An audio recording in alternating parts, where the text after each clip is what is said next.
So hi everybody and welcome back to this C++ tutorial series for absolute beginners. This is video 262 and in this video we continue with the virtual functions, and we talked already about this covariant in our last video, and today we are skipping virtual destructors. Virtual destructors are actually not that complicated, but we have not talked about destructors, and destructors in general are also not complicated. The problem with destructors is they can be called explicit, and when you call them explicit you have to be a little bit careful because you use them most time with allocated memories. You can see this little example here. They use also allocating memory, and then there are some special cases where you have to be careful, and that's why we skip this, because we have to talk about this more in detail.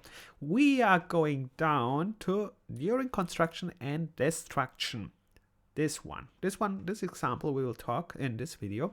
First of all, I want that you stop the video and read this little paragraph here, these two paragraphs actually, and then I jump straight into the example here. Okay, I start with these examples and then I refer to these two paragraphs. All right, let's start. What we have here? We have here a struct again.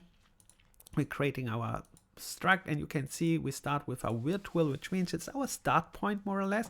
Two virtual functions. Then we create another struct and we inherit from our struct v, which is our base, and this one is our derived a. And you can see in this one we are just overriding f. Important here is you can see they use here this word virtual, and we already learned important is that you find the first one, this one, and if you inherit here from this class and it has the same name here, not the same return type that we learned, but the same name here with the parameters, then it's automatically virtual, and there is even an invisible override. And like I said, a good guideline for beginners and in general, I think it's that we all time write here virtual, and that we write here also override to indicate yes, this is, or there exists already something, because that would help us much more. But in this case we continue, they created it this way, and you can see here on the comment they say AF is the final override of VF and A. Why they say it's the final override? Because here we start, it is inheriting from this one, it is overriding, and at this point it's the final override. But we will see if this is also the real override. Then let's go on. We go here struct b virtual v, and again this time we are the same thing like a. This time we are doing it with g, which means we are getting a start from here. Then we go here overriding it, and we have here a constructor call. But before we go there, here a note again, don't mix these two virtual keywords. Again, this virtual keyword refers all time to functions, and we are talking about virtual function calls, and many talk also about polymorphism and all this kind of stuff. But this virtual means inheritance with classes, has a different meaning. You can see we have here virtual, which means they will share the same class. We have talked about this. That's very important that you don't mix these two virtual words here. And then interesting is, what is that? This is a constructor call, yes, but where is the body, the definition, or something like that? You can see this is just a part of the constructor call, constructor, and the definition is actually outside. We will go there here on the bottom. This is the definition. But when you see something like this, this is just the start part, and the definition is defined outside, or even later we will learn in another file and something like that. All right, and then this is also clear. And here the last struct we are using again inheritance, but you can see this time we inherit from A and B, and like I said before, virtual, which means they share one base. And again, don't mix them with this virtual, what I'm going to show you now. This virtual is again virtual function call, which says, okay, f started from here top, and then it went here to the final override, and now it becomes this final override because we have created here the struct d, and you can see df is the final override of f, v, and d. But careful when it says here final override and here final override, right? What is the important part? Important part is from where you call it. What I mean with that, if you call it from here, let's say I would start calling anything from here, of course it goes here, here, and then it stops. So this becomes the final override, it goes not down. If you call it here, it will start here, here, searching, and then it goes here and stops here. Like I said, later we will talk about, not later, let's say in another video, we will talk about these virtual tables, which is very important to understand, so that you understand the whole virtual function calls a little bit more in detail and see how these calls all work. But important is, like I said, just think about it. You start at top most time with the base with the keyword virtual, and then all the other ones are overrides when the compiler can find them. And yeah, that's the same thing here. It's just the final override, and here G is here the final override of this one. So far it should be clear, but then let's talk about this one here. This looks also very crazy. What do we have here? Again, constructor call. We can see DD is the constructor, but what is that? That looks even more complicated than before. It is again a constructor call. We learned this as well. I initialize a list with constructor call B. We are calling this B, which is calling this one here on the bottom later. But what is that here? Can you see that? This is, yeah, first of all, what is that here? This one is a C-style cast, and C-style cast we learned already is bad, because you should more use C++ style cast, which is, let me go here, you can see we have talked about this explicit type conversions, and the first one is the C style cast. You can see it starts here with this round brackets, and this C style cast you will see a lot in C++, and that's why we have to learn it, because they used it all time all over the code. But the C++ style cast, which is more like this with this word static cast, reinterpret cast, and there is also later a dynamic cast and whatever const cast, it's better. Why is this better? Because it's more readable, because it says already I'm casting, and then it tries to also say what I'm trying to, the way how I try to cast it. So that's why this one is better, that you should use if it's possible for style and good code. But the point is, the reality is in practice everybody used this one here. That's why you have to know this. And this one is a little bit more irritating than this one, because here it looks long again, but like I said, if it's longer, the more information it has. And here the word cast says I'm casting. Here this one is very short, and you say, hey, that's also clear, this is a cast. That's not so clear. There are sometimes, look, something similar like this one could be also something else, because we have a lot of this looking parentheses with asterisks, right? There, it looks almost like this one. If there is just a dot here and then anything else, it could be also a pointer alternative. There are so many different things this can be. That's why casting with this word is much better. But like I said, you have to know this. C-style cast has other bigger problems than just to read it. For example, it can fail, and this cast is more safe. We talked about this a little bit, but I want to just repeat this one more time. And the question is, okay, this is a cast, but what was this word this again? Remember that this means all time an instance of the current class, which means the current class is what? D. So we put here an instance later D, and this D is casted to a pointer A. That looks a little bit complicated for starters. That's why I'm explaining so far. And the same thing here goes too. The next thing is, let's go, that's okay. Here is a node. Let's read this one as well. It says node A is initialized before B. Why that? Why is that so? Here we have our inheritance. A is on the left side, then B. So this one tries to create A first and then B. Okay, so far so good. And then let's go a little bit to this strange constructor. The constructor of B called from the constructor of D. That's the same line here. So we start here actually because this B is called from here. So we start with the struct D. The struct D jumps to the constructor. The constructor of struct D says, wait a minute. Yeah, first of all, before we go to the constructor, it says here, wait a minute. I can't, I'm incomplete. I need A and B. So it will try A and B constructing this one. We know this from classes. But when you call the D, it will also call this B here, right? Let's concentrate on this one here. So what happens here is the D constructor is called. The B constructor is calling the B, which is this one. B is outside defined, not inside. That's why we have to jump from here to here. Okay. And then the constructor body is performing now the assignments.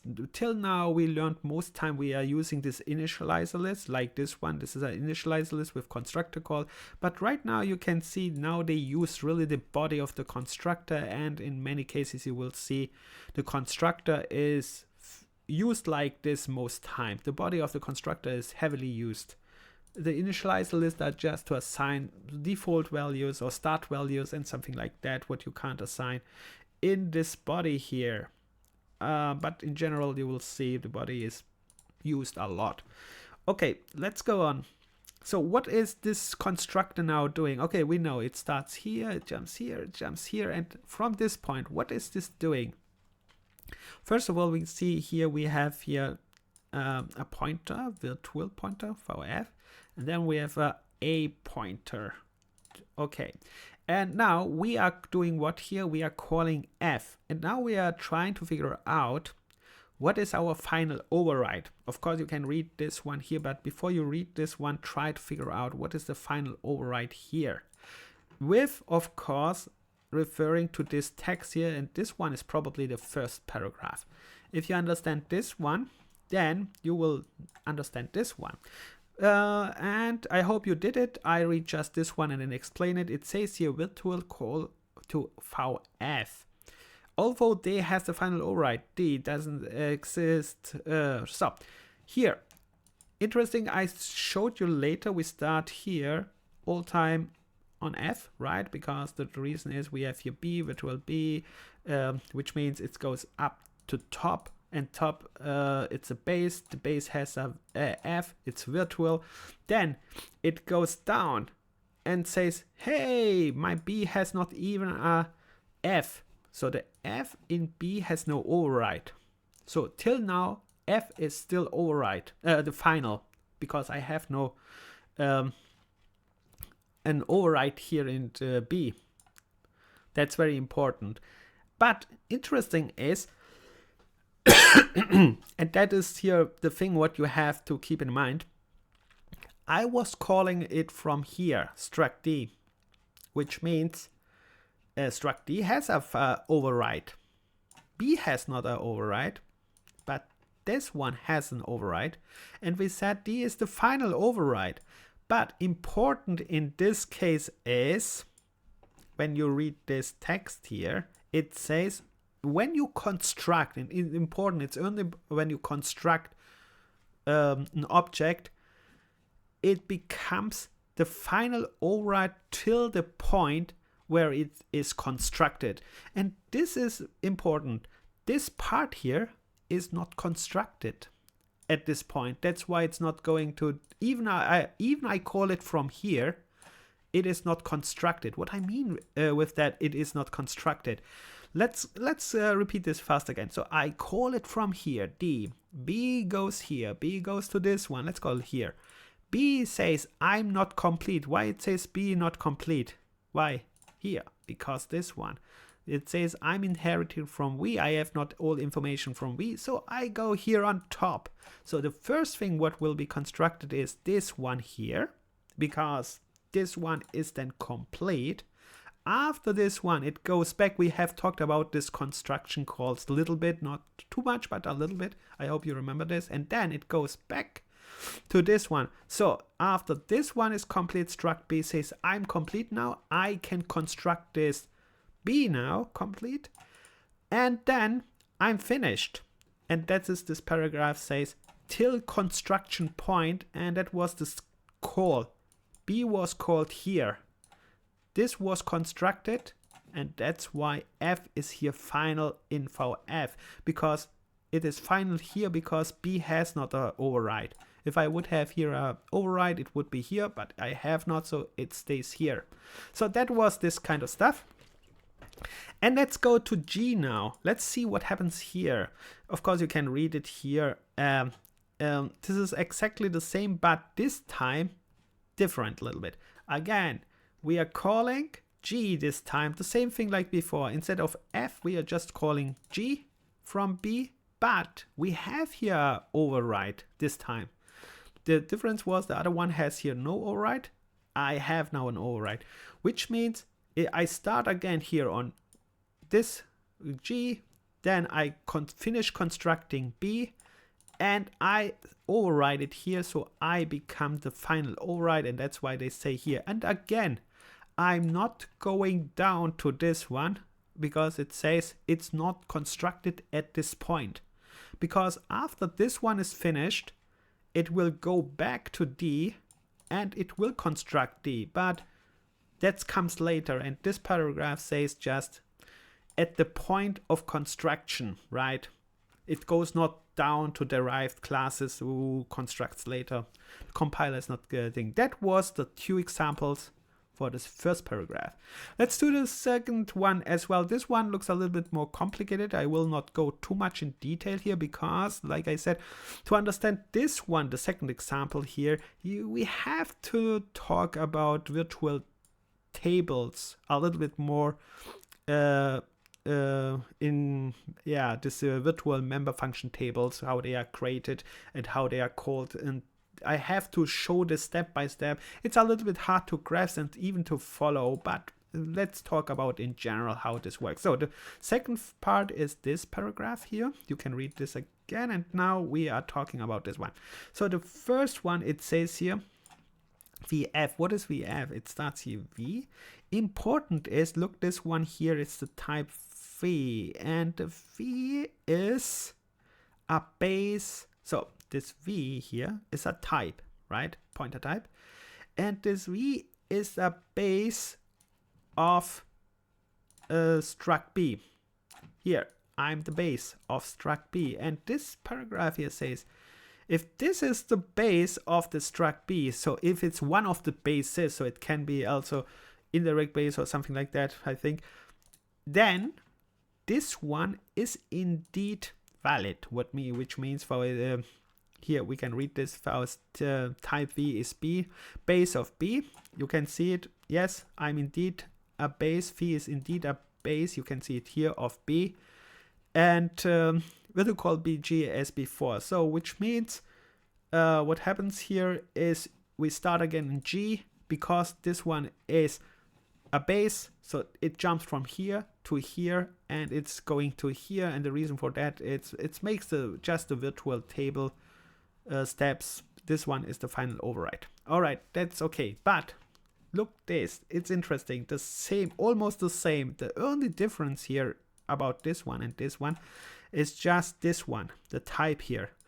So, and this type here makes it that it is not working. So this A is not a base of B, must be a base of B. When you read this one here, it says it must be a base of B, but A is not base of B because the base of struct B is V and A not here.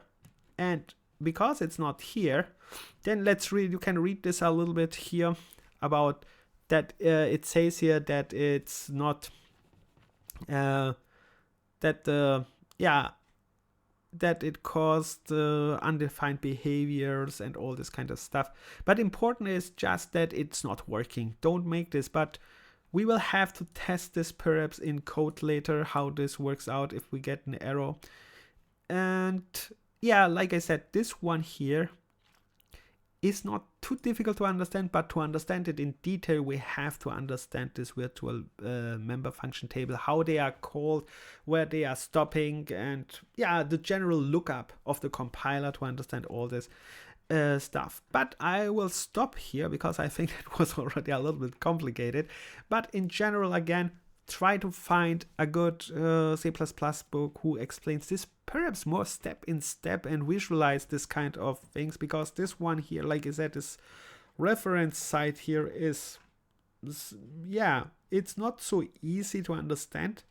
And this kind of stuff I will show you in future when we talked about virtual member function table as well, step by step in code. Right now we have not this virtual member function tables, and then it's a little bit hard to show this one. But in general, again, AF, you have just to check if this is one of the spaces and it works. All right, with that said, I will stop this video. And if you have, again, questions or any comments like old time, write in the comment section. See you on the next video.